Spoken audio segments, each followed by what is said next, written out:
G'day viewers. In this segment I'll provide you with an introduction to the transport layer.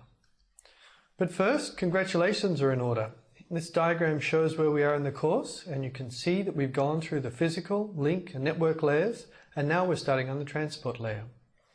The transport layer builds on the services of the network, and it delivers data across the network to applications with different kinds of reliability or quality depending on the transport service model. So here are a couple of slides just to recall where we are with protocols in general. This diagram shows two hosts communicating across a network with a single router, and you can ignore all of the details of the protocols. They happen to be TCP/IP and so forth. The point I want to make is that TCP, the transport layer, is communicating information from host to host across the network. And this is the first time we've reached a layer where all of the information that's sent by it is not examined by devices inside the network, or at least it shouldn't be. That wasn't the case with the network, link and physical layer, where intermediate systems, switches and routers, handled all of the information there. The transport layer is really using the network simply to get information between hosts. And we can also provide just a brief review in terms of data units. The name for a message at the transport level is a segment. And you can see here that segments, here's a segment. They have transport control information like a TCP header as well as a payload. The payload is application data that's carried across the network. The segment itself is carried within a packet at the network layer and within a frame at the link layer. Okay, so I'm going to spend most of this segment talking about the different kinds of transport services that a transport layer might offer to its user and application. Now, there are many different transport services you could imagine. The axes I'm going to use to classify them here are the ones that we use in the internet. A transport service could provide either reliable or unreliable transport. By reliable, we mean if you send it, it will be delivered to the other side. Unreliable, packets can be lost in the network, and this will be exposed to the transport user. Packets can still be lost in the network with a reliable service model. It's just the transport layer takes care of fixing this, so the transport layer doesn't see any of the loss. So that was this top axis. And you can also see a distinction in the unit of data that's transferred. We might transfer individual messages, sort of like a post office model, or an infinite stream of bytes. That's the byte stream model. Now, in the internet, we really provide two kinds of service for applications to use, two transport services. The common one you probably heard of is TCP. TCP is actually the protocol that implements one of the services. The service itself is a stream service. It's a reliable byte stream, a bidirectional reliable byte stream between applications. The other service that the internet provides is a datagram model where you send messages. That service is implemented by UDP. Okay, let's just compare some of the features of these two different transport services to get a little bit of a feeling for how they differ, what different kinds of services you could get depending on what the transport layer does for you. So on the left here we have TCP in this table, and you can see that TCP, well, it sends information reliably, and so there are many features that are related to reliability. Connections have to be set up.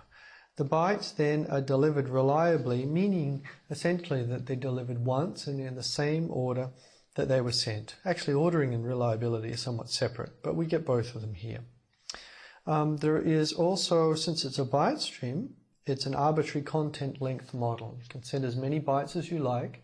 They will have to be divided into packets or segments inside the network, but that's the transport layer's business. At the other side, you'll receive messages as if they came in on an infinite byte stream.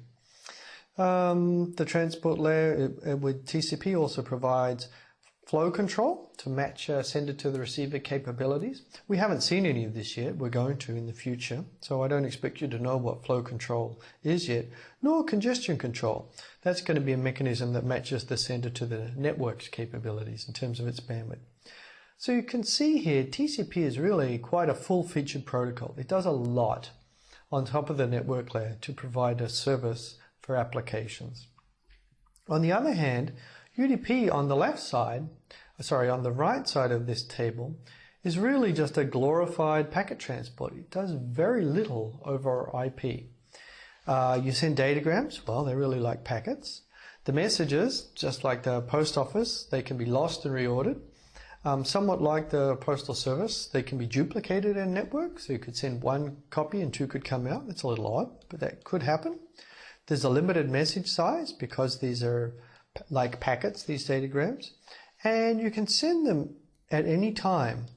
Now this might sound good, but essentially here I'm saying that the transport service provides you no guidance on when it's a good time to send in terms of the receiver being able to handle those messages or the network being able to deliver them. TCP helps us with those tasks. So this right-hand column, you can also see that if I wrote down the capabilities for packets, they would be very much like this. So here we see a bit of a dichotomy between TCP and UDP. You either get basically nothing but IP or the whole kitchen sink in terms of features. Okay, let me go on and talk more about the interface between the transport layer and the application layer, which is using it as a service. We've actually seen this interface before. It's our good old Sockets API. Now, Sockets provided the simple abstraction called a socket to use the network. Before we talked about the network API, they're really allowing applications to use the network. But now that we're zoomed in, you can see they're really providing an interface to a transport layer service. Sockets are used to write all of the different internet applications you see out there. The Socket API supports both of these kinds of internet transport services, both the streams and the datagrams that we just saw. When we looked at sockets before, we only looked at the stream model. And you might have also seen this, we call this the connection-oriented, or a connection-oriented transport, and datagrams are connection-less.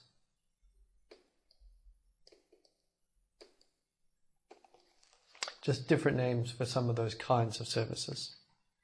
A little bit more about the sockets. If you recall, one of the key addressing attributes in the socket model is ports. Ports are where applications attach to the transport layer, and sockets, these different ports are what lets multiple different applications use the same transport layer instance on a given machine. So we can multiplex the network between different applications. You can see here two applications, 1 and 2, using different sockets and ports, that's the addressing, to attach to the transport layer.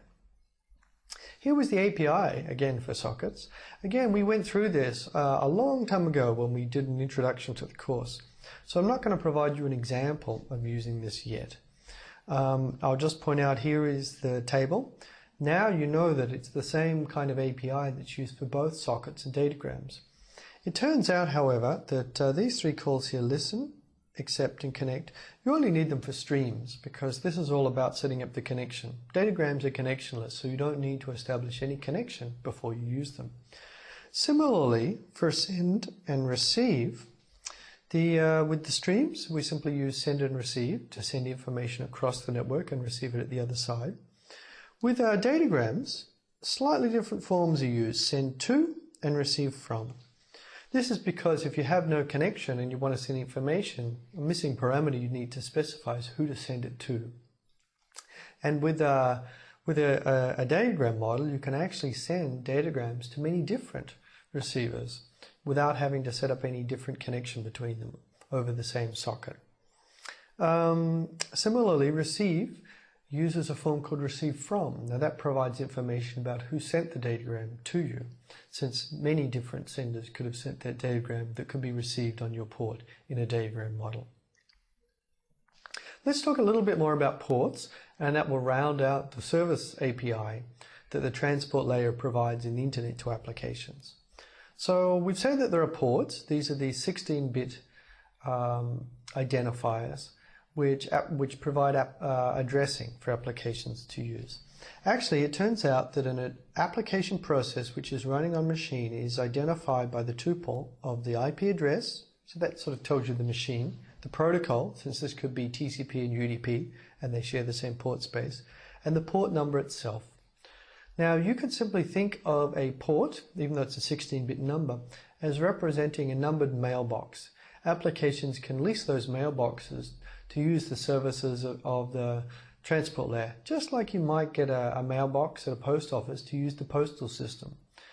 In this case, not only would you get things delivered to it, but that's where you put things in when you want them sent across the network. Clients and servers use ports slightly differently.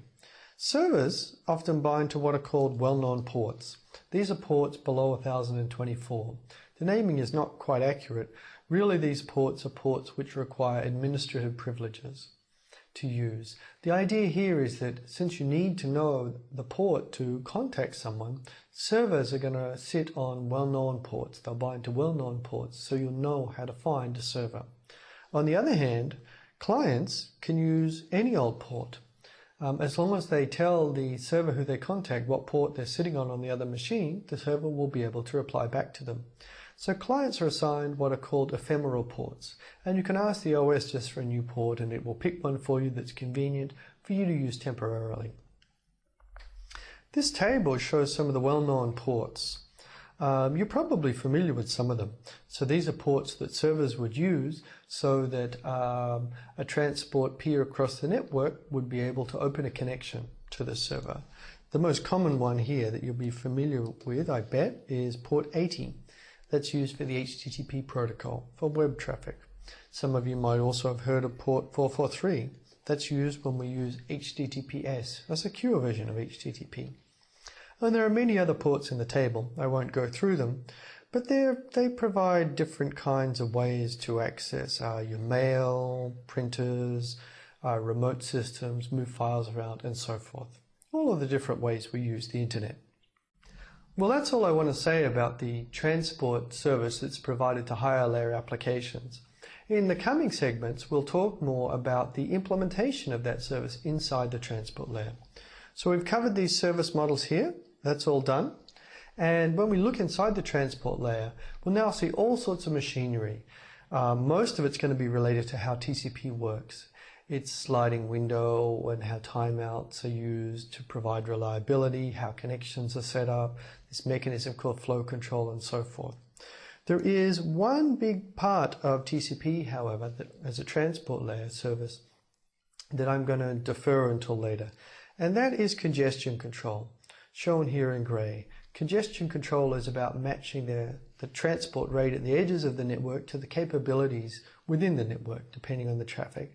That's a major subject in itself, and we'll get to that later. First, we'll go through all of this other material on the transport layer. So let's go for it.